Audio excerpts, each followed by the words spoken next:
Hey friends, Miss Amanda here with another mini toolbox lesson. Today we are going to learn about the apology and forgiveness tool. And it's got a picture of a glue bottle and it says, I admit my mistakes and work to forgive yours. So what I will tell you is that this tool is probably one of the harder tools. So it's going to take even more practice than the other ones.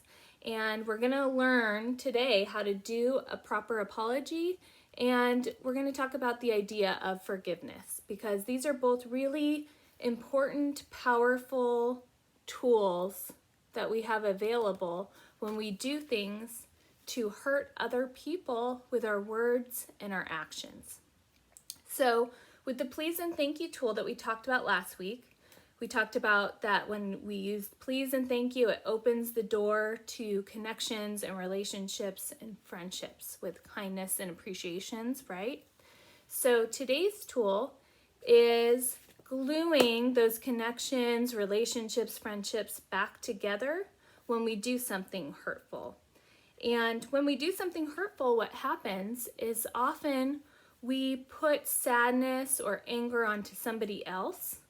And then in turn, later we often become what's called guilty, and we kind of carry around that sadness and that anger and hurt ourselves. And the good thing to know is that with some courage, we can go ahead and fix that so that we can all not have to walk around with those feelings. It's just going to take a little work. So we're going to start with apology, that first part. Because many of us, when we think of apology, we think of the word sorry.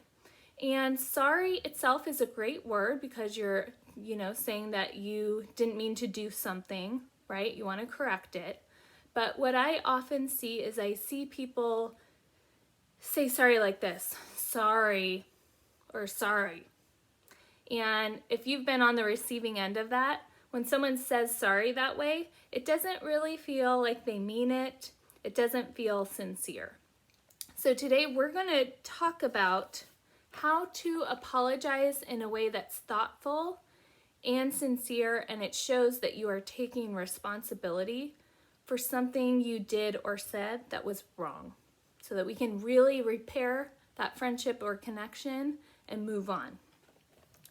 So I found this great idea online, and it's just a way to do an apology in a really thorough, thoughtful way.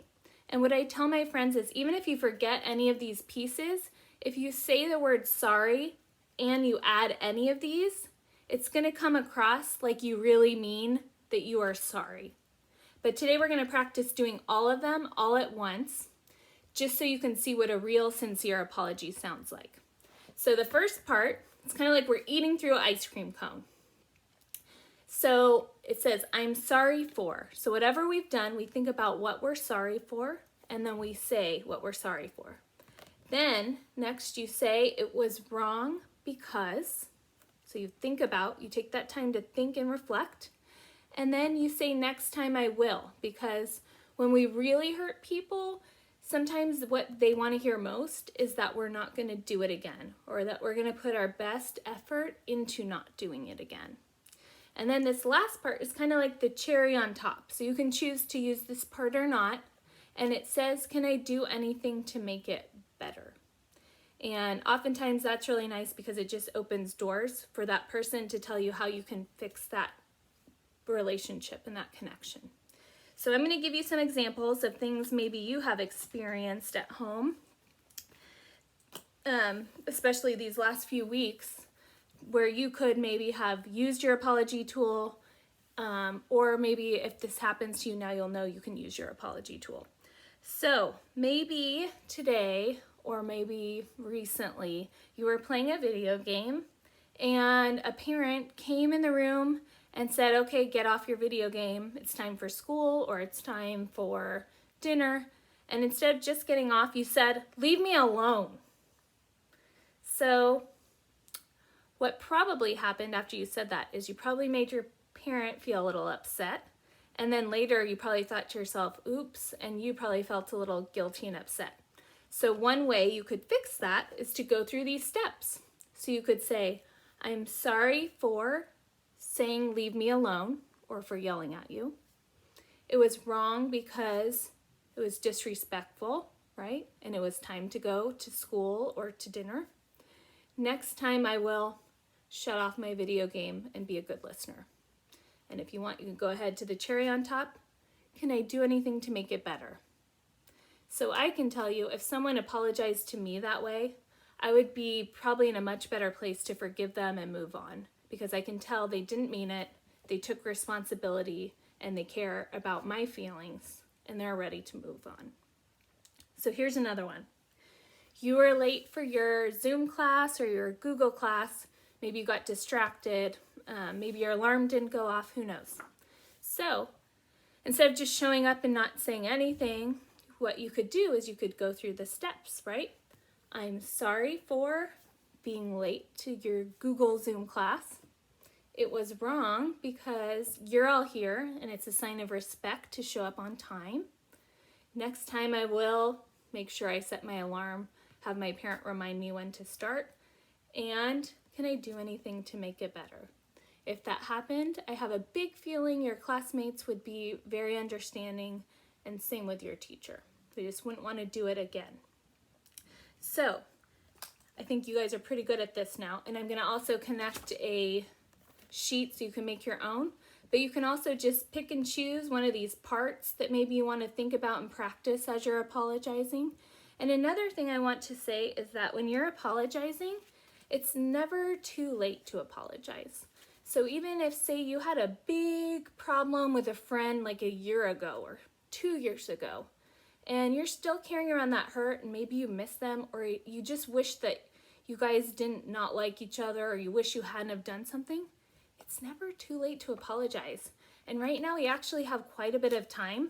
So you could even go through these steps and write a letter to that person, an email to that person, and just let them know, hey, I don't want to carry around this sadness or this guilt feeling anymore. I want to repair a relationship. And it doesn't mean that they're going to go ahead and just forgive you, right? Because forgiveness takes time. But what you have done is you have taken all those bad feelings and you've done something about them in the right way, and you're trying to repair the relationship. So that's really important. And actually just that part itself makes you feel a lot less heavy, and you've really done your part. So now is the waiting part. So that's this forgiveness tool part. And forgiveness, I have to tell you, is not easy, because sometimes what happens is we have people in our life that do things that hurt us over and over and over.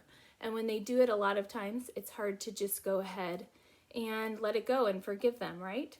So what I want to tell you is you always have a choice whether to forgive people or not. But kind of like the garbage can tool, I notice when I don't forgive people, it just kind of sits in me like garbage. And I think about it and it pops back in there. So for my sake, I like to forgive people so that I can move on and that I don't have to carry that yucky sadness, anger, hurt feeling, right? So I've had some of my teacher friends also tell me in their classes that just because someone apologizes, even if they do a nice one like this, it doesn't mean you have to say, I forgive you. What you can say is, thank you for your apology. So you're showing that appreciation, right, and that kindness, but maybe that friend has hurt you a lot of times, and maybe you're not in a place you want to forgive them right then, and so what I want to tell you is that's okay. But what I hope is eventually you'll get to a place where you won't want to carry all that yucky stuff that they've kind of put on you with those yucky feelings. So I invite you to go ahead and forgive them at some point, because it makes you feel better.